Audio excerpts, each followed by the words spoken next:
Machigni pap kama ikruok ne tuke mag Olimpiks kanyaka sani timno osebedo ka timo rako margi motelo ne tukegi mibiro bagi dwe manyien e boma ma Paris, piny mar France. Kano wuoyo gi Ramogi TV e kinde mane tim Kenya yudo sir kowuok kuom kambi geche mar Sifao, kapten mar Kenya Tony Omondi nolero ni geno margi en mar tieko e thuolo mar adek mokwongo e tukego.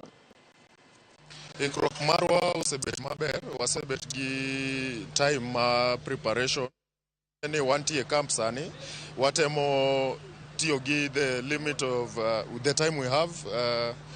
Ang'e ni dhi bet maber, wabotemo train kaka onego train mondo watug gi the top teams.